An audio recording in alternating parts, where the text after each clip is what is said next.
Welcome to Socially Unacceptable, from F***ups to Fame, the marketing podcast that celebrates the professional mishaps, mistakes and misjudgments while delivering valuable marketing and life lessons in the time it takes you to eat your lunch.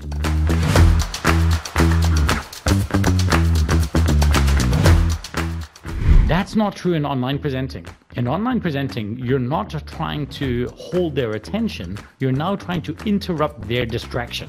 Do you believe in full office, hybrid office, or totally remote? I would start with a clubhouse. I would start with a place where people could come at certain times in order to work together. I think there's a fundamental flaw in the way we think about co-working. What we have to do is we have to figure out, why do we get people to care? So the first step in a presentation is you have to fill your audience's gas tank, their give a shit tank. And the way you do that is you open with clarity and curiosity. And a counter narrative is a fantastic way to get people to think, okay, I know what we're talking about, but... Hi everybody, welcome back to Socially Unacceptable. This week we've got a very special guest all the way from South Africa, close brackets, not South Africa, actually the Isle of Man because he moved last month. Richard Mulholland. Richard is the founder of Missing Link, and this is how he describes himself: helping presenters suck less since 1997, online or in person. And Richard tells a fascinating story about how to present more effectively internally, online, and in a keynote speech. He's got some interesting metaphors that he goes through and some fascinating stories, and he even takes us through the time when he decided to close his office and what that meant for his business. So sit back, relax, and have a listen about how you can present in any scenario. Hi everybody, welcome to Socially Unacceptable. Today's guest is Rich Mulholland, joining us all the way from sunny South Africa. Is that right, Rich? No, from rainy Douglas in or Castletown in the Isle of Man. Oh, really? Oh. Yeah. I'll do that again. But I can be South African if you want, okay? But he said Cape Town, South Africa on my brief. Okay. That as of a month ago. So new. That's is that a breaking exclusive on the show? Oh, Yeah. I missed your weather.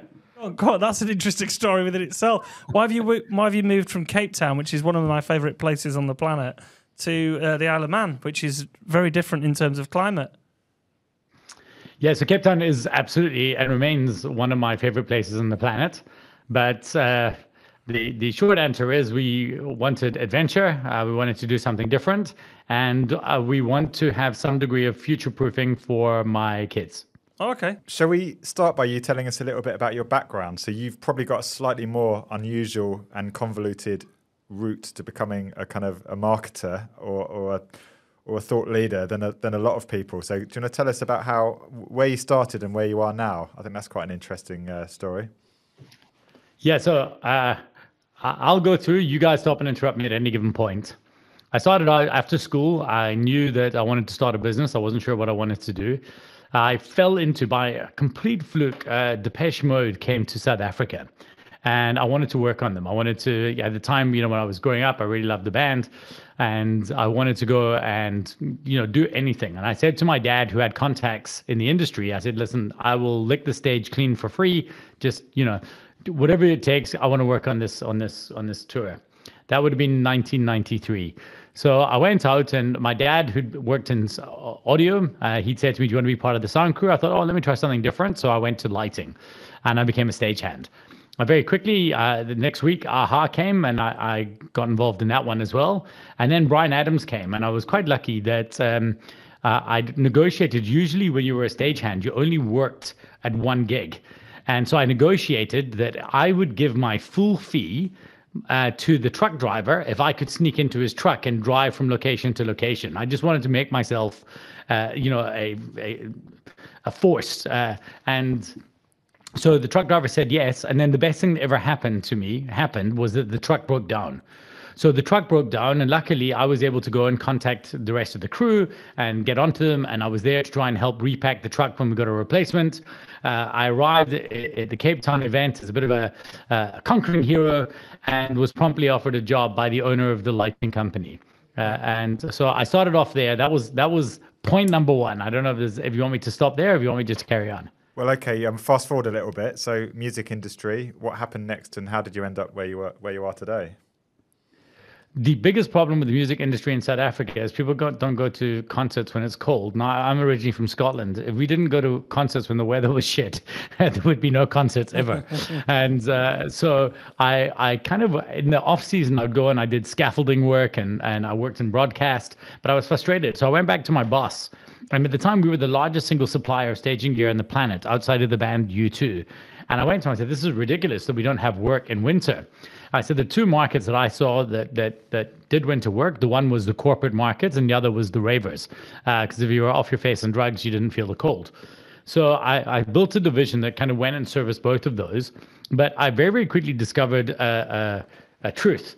And the truth was, when we did the conference work, I would go to these CEOs and I would say to them, we're going to make you look amazing like a rock star, blah, blah, blah, for your conference. And you'd think these people wouldn't care about that, but of course they did. And so they would say yes. And what we very quickly realized is it didn't matter how much lights and sound and staging and AV they had. If their presentations or as a speaker, if they were bad, it was bad. And on the flip side, you get these ones that said, I don't need anything fancy, just get me a microphone and maybe a screen. And then they had the audience enthralled for hours. And I was 22 years old. I thought, I'm the cure for the wrong disease. And for 6 months, I was a moonlighter. And I started a small little business on the side called Missing Link. So we would sell the conferences, and then Missing Link would go in and we would help do the presentations. And within 6 months, we had 5 employees. I realized that this was something that we needed to do. And that was 27 years ago. And here we are.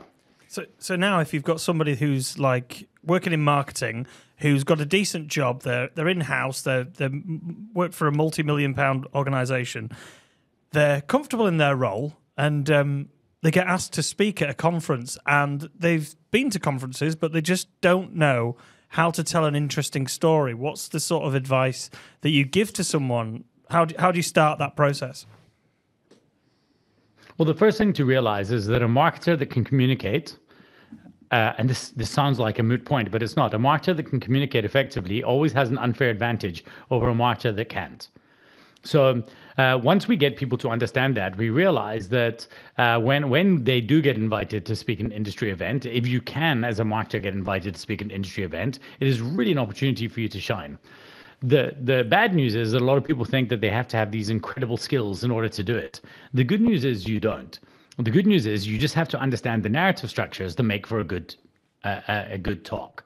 And it is so easy to learn that if you have you've all seen, you guys have been to lots of conferences. You get some people that are the blowhards, they get onto stage and they are amazing. They are loud and charismatic and amazing. And at the end of it, you think, that was brilliant, but I have no idea what that person said. And then you get those other speakers and they're not refined. They're not eloquent. And yet you find yourself leaning in the whole time, listening to them, and you're willing to do the mental work because it's so interesting and it blows your mind.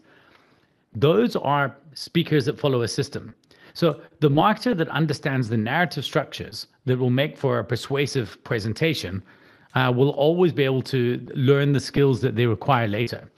The first job is to put your hand up to get those gigs. That is without a doubt the first thing. If I was a youngster, when I speak to youngsters, the first thing is I would always say to them is, if there's an opportunity for you to stand and speak, take it, and then figure out what you're going to say later. It's great advice. So speaking at an event is a big deal for a lot of people, particularly if you're starting your career. So how do they prepare? What's the kind of essential preparation they need to do to smash it on stage?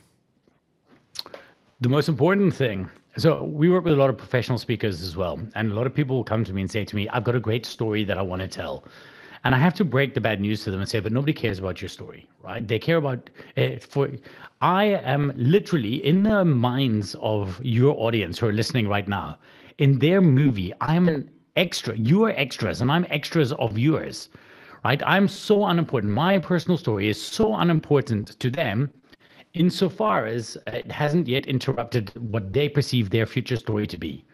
Okay, so my job is to figure, not to tell my story, but to tell them the key point, my core hypothesis.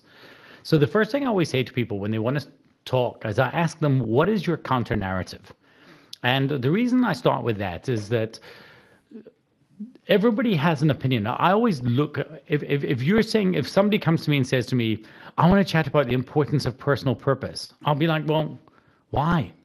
You know, we've seen that movie. You know, Simon Sinek has done that 100 times. But if somebody came to me and said to me, I believe that we've been thinking about purpose completely the wrong way. In fact, I think that personal purpose is a flaw, an absolute flaw, and we should not be thinking about it at all. Incidentally, that is what I believe, but that's another point. But there we've got a counter narrative, and there we've got a point of curiosity. What we have to do is we have to figure out, why do we get people to care? So the first step in a presentation is you have to fill your audience's gas tank, their give a shit tank. And the way you do that is you open with clarity and curiosity. And a counter narrative is a fantastic way to get people to think, okay, I know what we're talking about, but you just begged a question. And the number one thing that I would push for anybody who wanted to present would be, what is the idea that exists inside your audience's mind that you're willing to challenge? And you should go out there, you should boldly establish your position, and that will hook in the audience and immediately, I like that phrase, they fill their give a shit tank. So that's your first job, is it? To really kind of hook them in. If you want to go into detail later, I'll take you through there's a 4-step narrative structure that we believe that everybody should follow, whether it's you're pitching your marketing idea to a client, right? If you're an agency and you're pitching to a client, we do a lot of pitch work for agencies. This structure makes perfect. This is the structure that makes sense because it starts by filling their gas tank. And then what do we do? Okay, so let's go through that. And well, let me first go back to the other question, which was Chris asked about the duration. The idea is, and this is because, and the reason I wanted to address that here is it's very, very important to the tank size. So let's say I wanted to chat to you. Let's say you were offering a talk to me on the top 10 mistakes people moving to a new country make that makes them have a bad time. Immediately, boom, right? My gas tank is full. I've moved with my family 2 weeks, 3 days ago, and now I've got a very, very big tank. And so I'm willing to listen to you lecture for an hour until that tank goes empty, because you're going to share with me that knowledge. So that might be an hour-long keynote. Let's say on the flip side, you said to me, I want to chat to you about, 2 cool techniques that you can use to amplify your digital marketing campaign. That might not, I have a staff member that does that. That might not be my job. I'm interested, but you might get a 10-minute tank from me for that. So the key thing to do is to figure out how important your topic is, how much you imagine your audience would need to hear it. And that's all dependent on how far you fill it at the beginning of the speech. Your talk duration should always be less than your tank size. And think about this, guys, because I'm sure you've been there 100 times.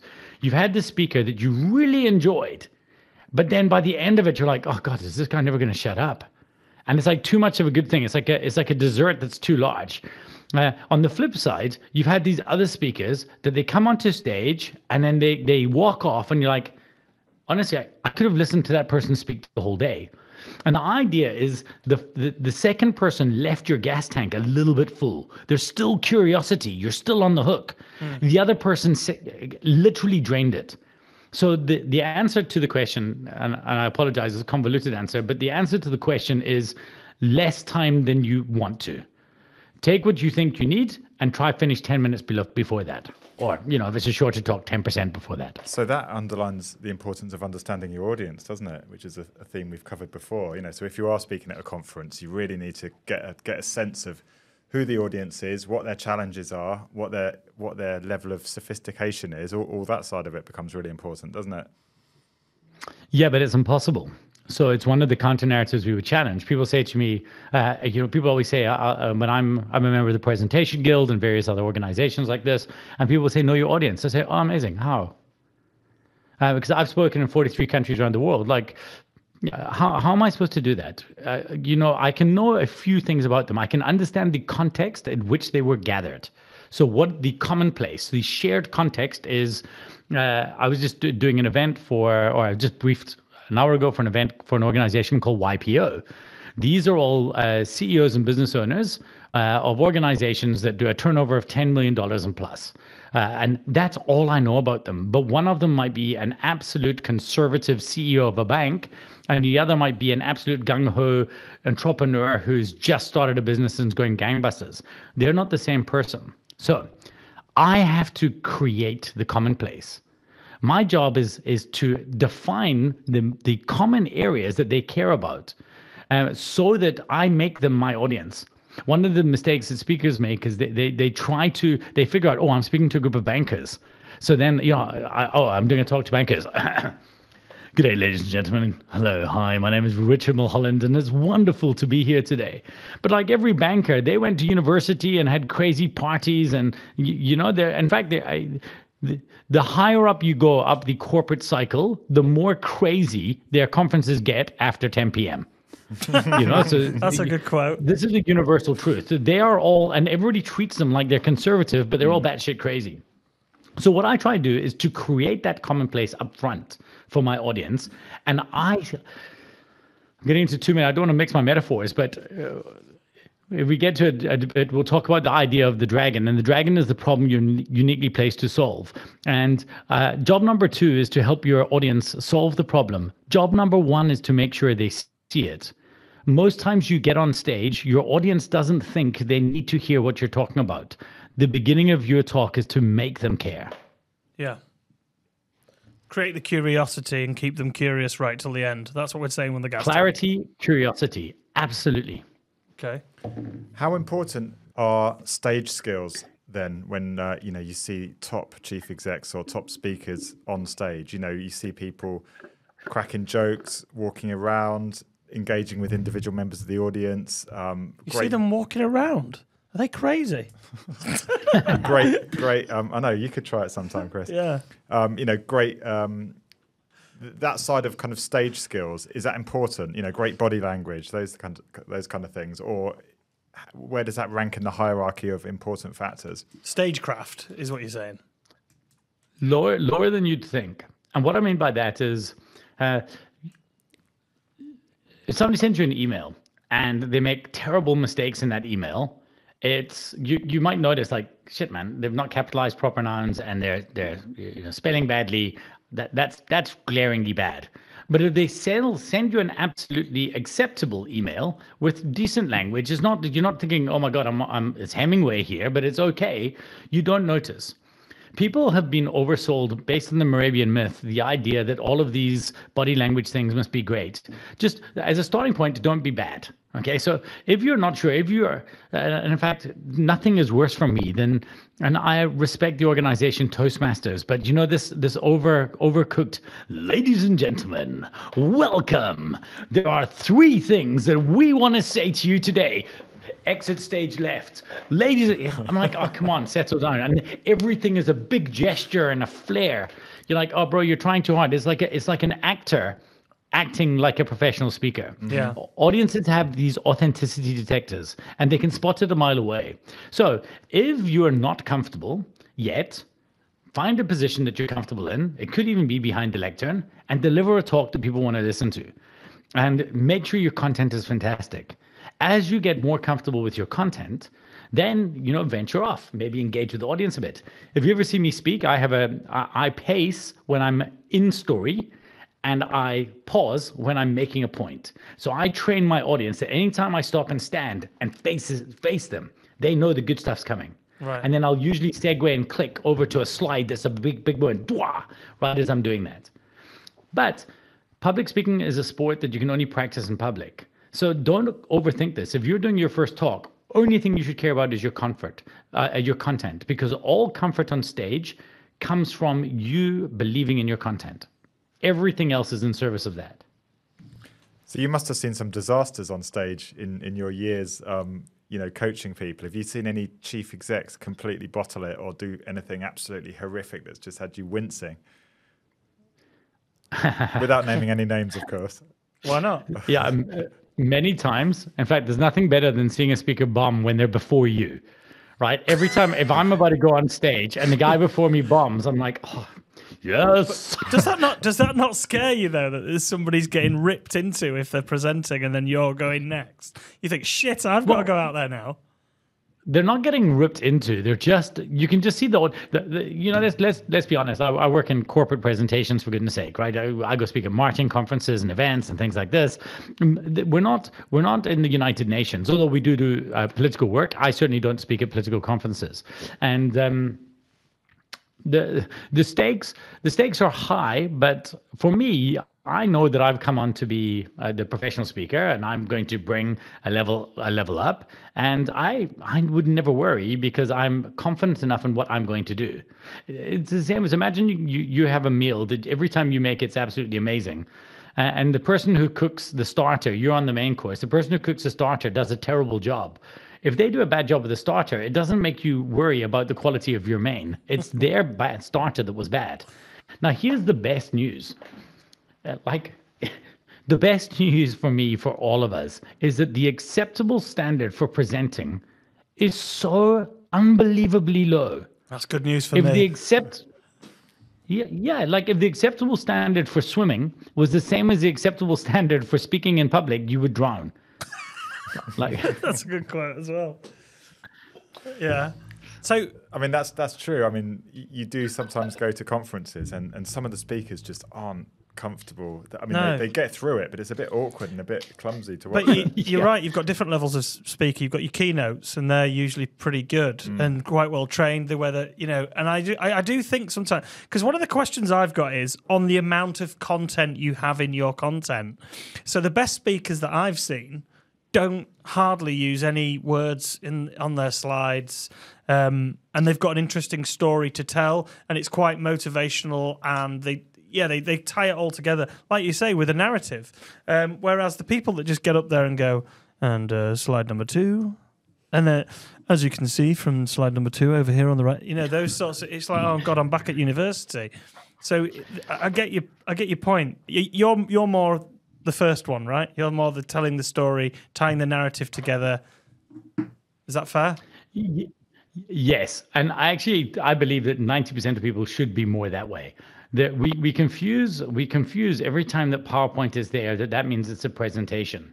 What PowerPoint generally acts as in most business meetings is a document that we've knocked over sideways, and we've projected onto a screen.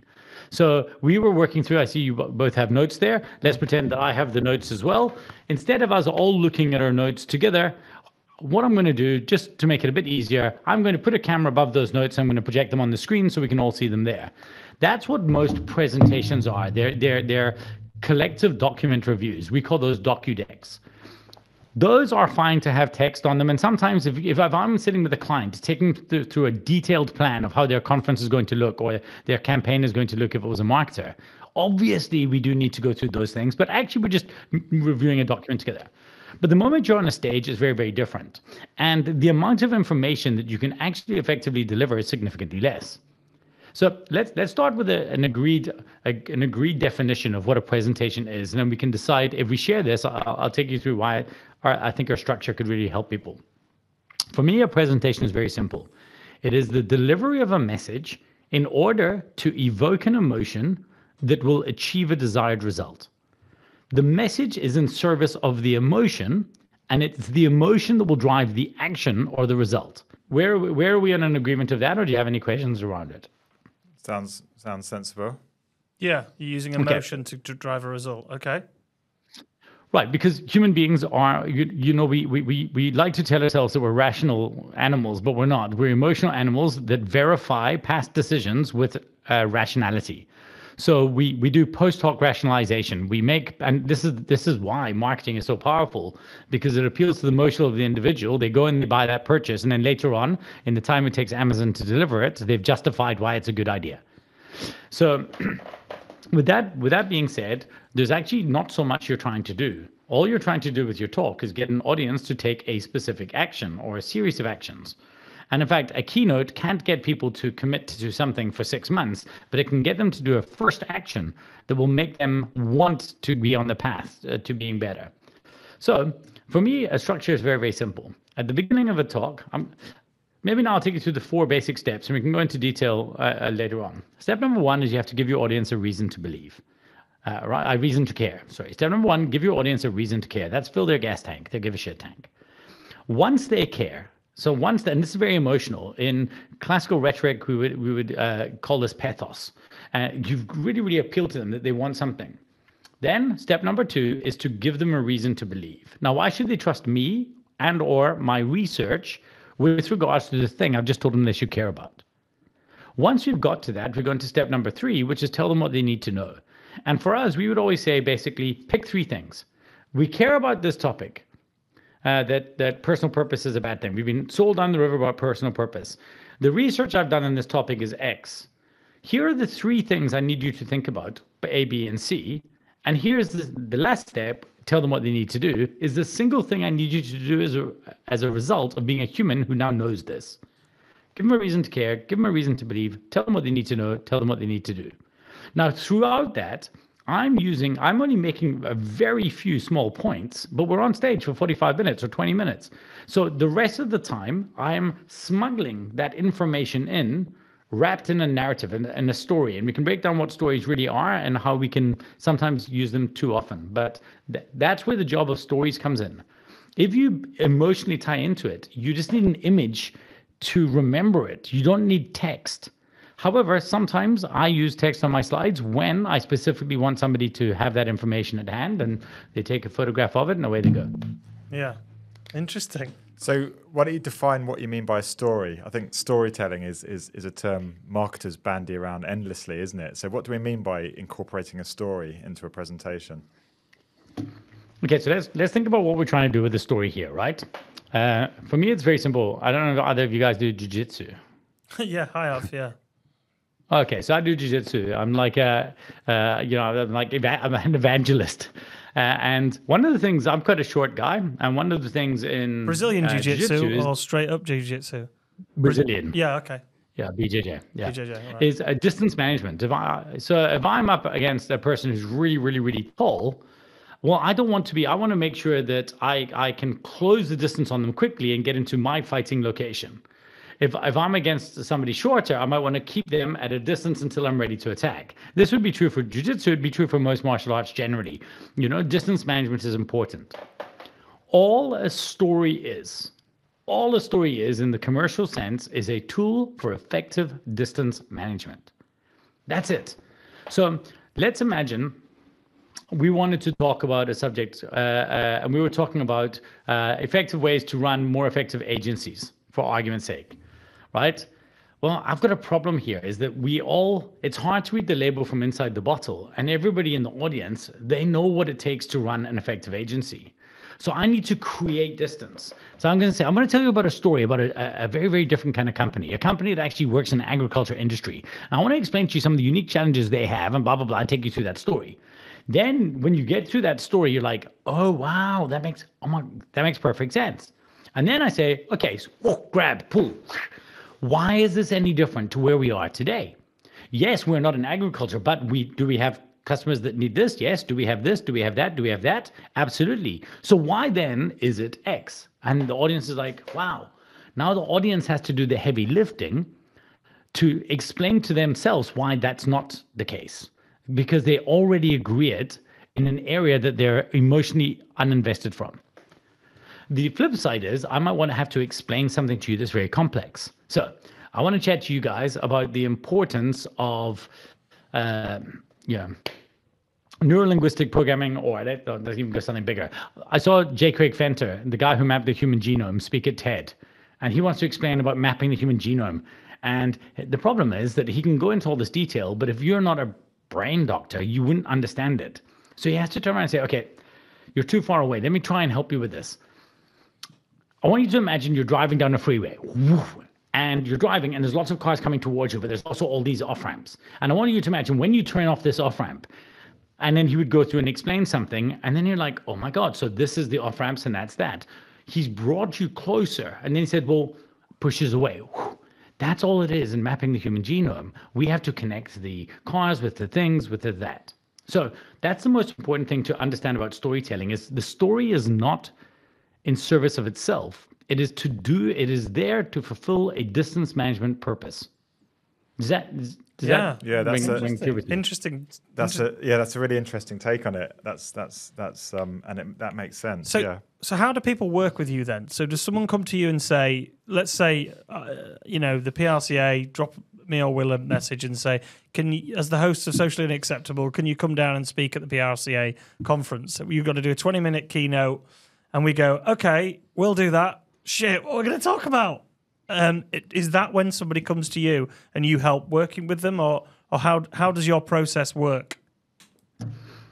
Yeah, so I mean, I guess I would take a broader view than that, because I wouldn't want you to wait to react. I would say to you up front, say, well, hold on a second. As marketers, we need to employ, or we need to never trust a skinny chef. And if you're an individual trying to market yourself, the best thing that you can do is to put yourself out there. And the way to do that is to actually have a stage marketing strategy as part of what it is you do. Because every time it's crazy, right? I've run my business for 27 years, and it sounds like silly and braggy. It's not meant to be. This is just a reality of our business. But I've spoken, as I mentioned, in 43 countries on 6 continents. Now, I get paid to speak, but I don't do talks in order to get paid for my talk. I do talks in order to get paid from my talk. The speaking fee that I get is nice, but that's not why I'm doing it. I'm doing it because in that talk, at the end of that talk, my audience now think about the problem that they have in a fundamentally different way. And they're going to engage with us to say, okay, I need some of this. And that's where we go downstream. So if you came to me, I would say to you, well, hold on a second. Let's try to think about what is your overarching strategy for how can you use public speaking and presenting in such a way to really, really put yourself out there and build your own brand and profile. For that, I would direct you to a storage stage speaking program.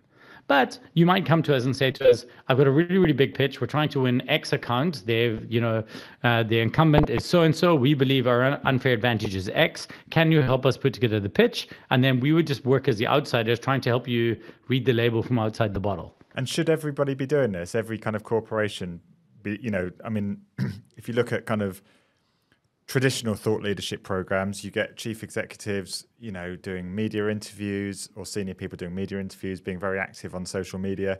I think a lot of people don't look at real world events in this way, do they? Is this another kind of tactic all companies should be doing? Well, so I start with the core premise. The difference between a leader and a manager is their ability to communicate. A manager is somebody who has, I am your manager. I can ask you to do something and you have to do it because I'm managing. A leader is somebody who says something and other people say, I want to do that. I want to follow this person. And if we Google a list of managers, you're going to find a bunch of people with like cheesy handshakes and stuff like this in bad suits. But if you Google a list of leaders, you'll find a bunch of people standing behind a lectern or a podium with their fist in the air. And so I believe that at some level, every organization should have a spokesperson, somebody who is out there evangelizing their core hypothesis, their UPS, the unique problem only they can solve. Because that's what all of us should be trying to do. We should be trying to convince them. We shouldn't be trying to build our brand. We should be trying to build the brand of the dragon that we are unique in helping our audience slay. And that's the thing. Everybody's sat here at home now thinking, or in the gym or wherever they're listening to this podcast thinking, what's the dragon that I've got that I need solving? Aren't they? Well, right. So your customer is facing a problem. One of the biggest mistakes that I think most people make is they do a really, really good job of selling the category, right? So let's say I come from South Africa. Let's say I sold air conditioning units. I could turn around and say to you, well, it's really bloody hot.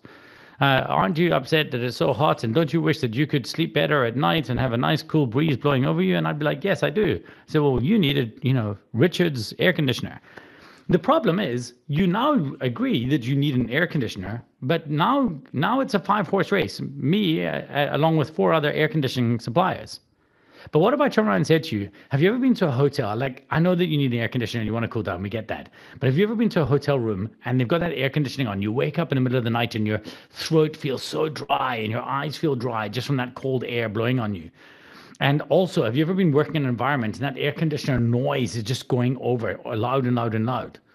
Well, what we've done is we've actually used 2 proprietary technologies. One, we use a special form of blimping to create an extremely silent air conditioner so it doesn't disturb your sleep at all. In fact, we've worked with audio engineers to make sure the noise is white noise that actually allows you to sleep better.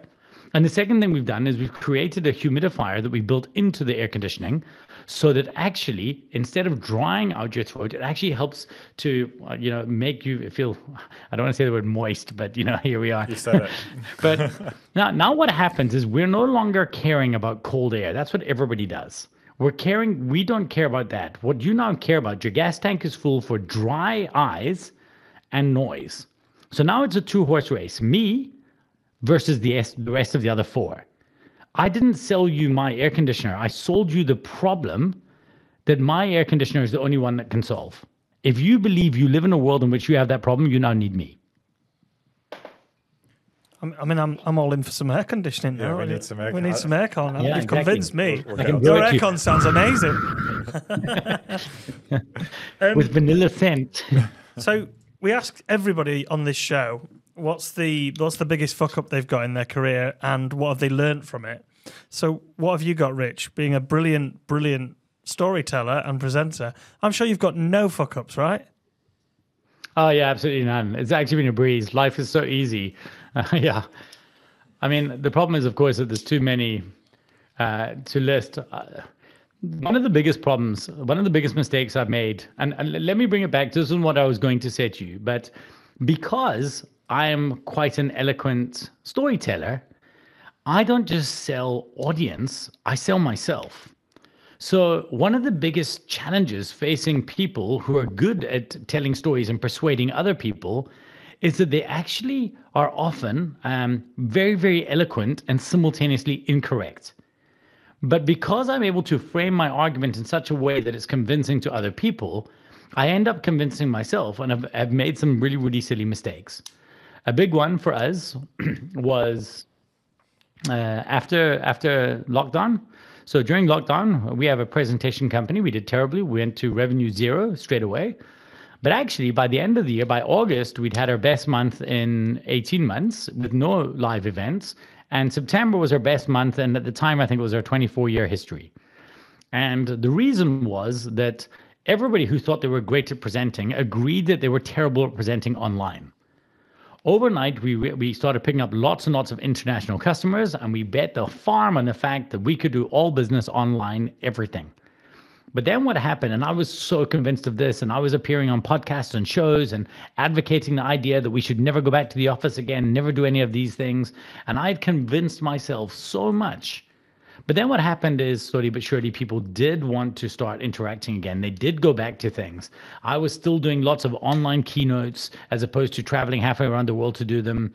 And in fact, we never reopened our office, which, I mean, we had such a cool thing going. We gave away free sex toys to all the ladies they could take them it said putting the O in Prezzo in our ladies' toilets. We had a shooting range. We had so much going on.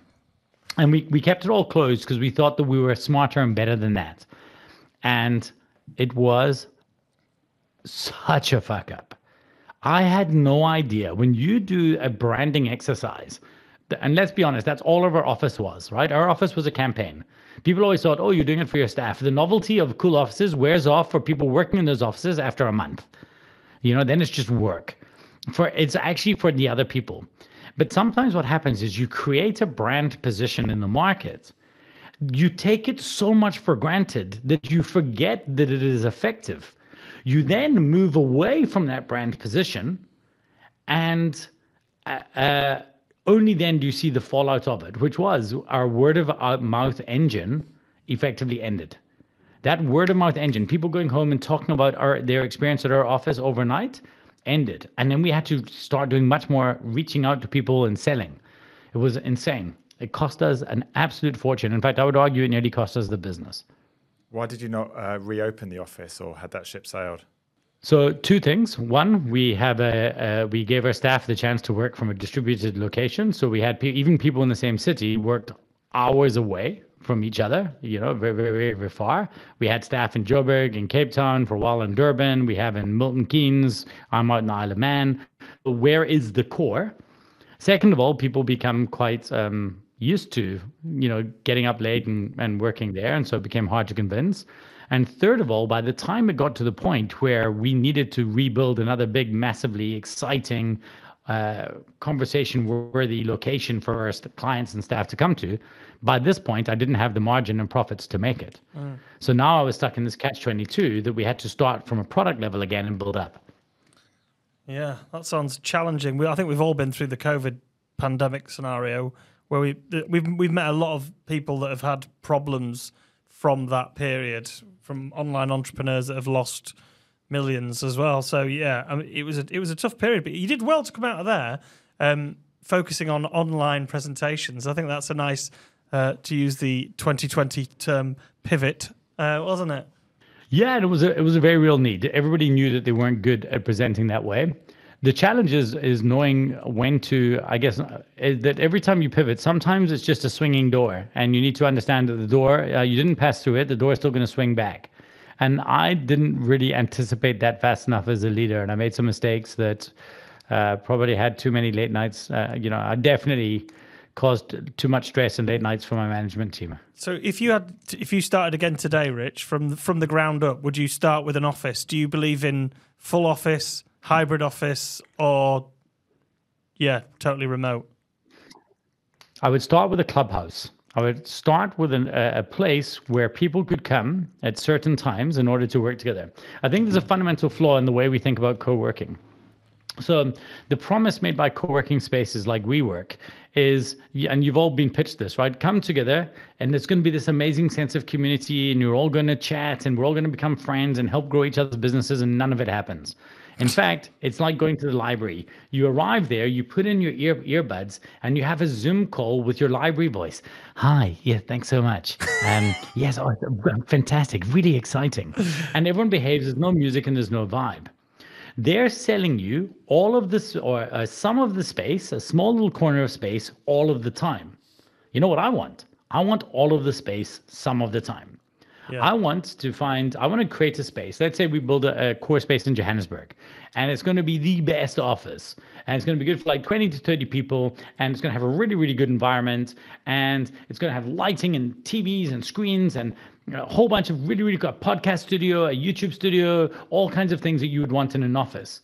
And on a Monday, if you walk in that door, the screens say missing link, the colors are in our colors, the playlist is our Spotify playlist, the videos playing punk rock and skateboards and the shit that we like.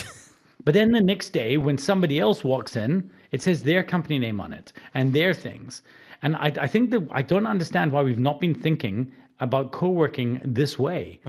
I should be able to go to 4 other design company or agency owners and saying, you want your staff together for 1 or 2 days a week. And we all want to work in a cool space. But why have this empty space and why overcapitalize? Why don't we collectively build one amazing space that with a flick of a switch can change and be ours for the days that we're working in it? That's the days I plan the client meetings at the office. That's the days I do my surprise and delight or my lunch and learns. That's what I want to do. That's my vision for the future. It sounds like you're going to launch Swap Space in April 2024 to me. Or not unless someone else gets there first. Now that you've given that great idea out. Welcome to Swap Space. That's you've just created a whole new concept. I think okay, come guys, let's not fuck around. Somebody register that domain right now. We're doing this. Yeah. This was actually just a brainstorm around a new business plan. Yeah, I love it. Swap Space. I mean, that should be the name. Swap Space. It's a cool name. There we go. You mentioned, this idea of Teams and Zoom, and everyone still does. We still pitch on Teams. We have client meetings. What mistakes are people still making when it comes to communication when doing it remotely in that way? What do you see all the time? Well, there's a few problems, right? The first problem is we've got to rejigger thinking when we present online. I did a talk actually yesterday for a company online. There's like 200 people in the audience. When I'm presenting to an audience in person, right? It's all I'm trying to do is to hold your attention. And every now and then you're going to kind of like go into submarine mode where you're looking at me, but actually you're thinking about, dinner. And you can see that. You can see people that are like, I've just got, every now and then we call them typewriter moments, like when you're typing and then every now and then you go whing and get them back again. That's not true in online presenting. In online presenting, you're not just trying to hold their attention, you're now trying to interrupt their distraction. The assumption in an online presentation, unless it's a group of people sitting in one boardroom right in front of you, The assumption, if they're all watching in Zoom or Teams, is that at some point somebody, and this is all you see from your side, somebody going, Yeah. and then they'll do this, and then every now and then they'll do this at the wrong moment, and you're like, okay, bro, come back, and you can see the light flickering in their eyes. Yeah. So how do we fix that? Well, there's a few things. Bizarrely, and this is going to sound counterintuitive, we recommend doubling the amount of visual aids when presenting online, because the moments of change. So, and then you must use terms. You've got to give people reasons to come back. This sound so stupid, but I promise you, when you try, it'll work. Guys, as I'm about to describe and show you in this next visual, if you're listening, because for the most of the time in an online presentation, we're acting like it's a podcast. We're doing something else and we're listening. If I say this next visual is about to sum up something that you need to know, immediately you're like, oh, let me pop back and see what that next visual is. And then you turn around and say, as this image I'm showing you right now so well shows, and I'm going to put this up for you to take a screenshot of because you need to hear this, blah, blah, blah, blah, blah, blah, blah. And then boom, and then you control it back again. There's ways that you can do it. Let me just see if I can also make a quick, oh no, I can't change my camera while I'm hot, but we also use different tools in order to have my content will share the screen with me. I will not share its screen with it. So I will not share a PowerPoint deck. I will actually make sure that my content appears either here, full screen in front of me, or not there at all. So I'm doing, when you're presenting online, you're also the stage manager. And you need to understand how you want to utilize that stage better. It's an easy place to impress people because otherwise everybody else does this. This is every other online presentation. Please welcome Richard Mulholland. Hi, everyone. Thank you so much. Okay, I just want to share my slides here. That's exactly what can we you guys do. see my slides? Can you see my slides? Yes, we can see your slides. For goodness sake. Like, you only have to be mildly less shit, and everyone thinks you're amazing. So the bar is low, and it doesn't take a lot to. Do you stand up as well? Do you stand up when you're doing the online stuff? Because I get the feeling you do. 100%. So the only reason I'm not standing up now, I stand up for any stage performance, and I believe I talk about stage marketing. This is stage marketing. You have a stage and an audience, and I am doing a presentation. It forms the same category. So I would normally always be standing up. The only reason why, and I don't know if I'm able to show you, but I moved into this office yesterday, this particular office, and I'm basically sitting on borrowed desks and things, and I've put things together. I don't have my standing desk arrived yet, but I would always stand when I present. In fact, this is our number one principle: stand and deliver. Adam and Ants were right. Great one. Great tip. Yeah, there's some real value in this session. I think it's kind of ebbed and flowed, but there's some real value for our listeners, I think. And I think most people will be listening to this thinking, God, I'm going to do things a bit differently tomorrow. Particularly the kind of I hope so. Yeah, absolutely. Where can people get in contact with you if they want to, hire you for your services? If they want to find me directly, the short URL I use is getrich.af. Which I quite like. I only got me into trouble. I was speaking in Bahrain, and they were like, why Afghanistan? And I was like, oh, no, it means as fuck. But getrich.af will take you to richmulholland.com. Yeah. And then ineedmissinglink.com will take you to our company site. And as a small little additional tip, I realized I did lots of podcasts, and our company, my surname is hard to spell, Mulholland. Like, no one understands where the L's go. So getrich.af, that's easy for people to remember. And then we had our company URL, which is so bad, and now we're stuck with it. And it was because we got the Twitter handle. It's msnglnk.com. No one will ever get that right in the history of ever. My wife has to ask me what it is every single time, and she just can't remember it. So we had to create, if you appear in lots of podcasts, you make a better, easier to remember URL. And that's why we got ineedmissinglink.com, because it's just very easy. That is a complete aside, but it was worth mentioning. No, it's good. I like it. Pro tip. Good I like story. it. Yeah. There's a fuck up at the end, which is a hidden one. I liked it. It's a nightmare, that URL. There's so much potential for misspelling, isn't there? It's so bad, and because somebody sniped missing.link from us. Right. Which would have been the dream.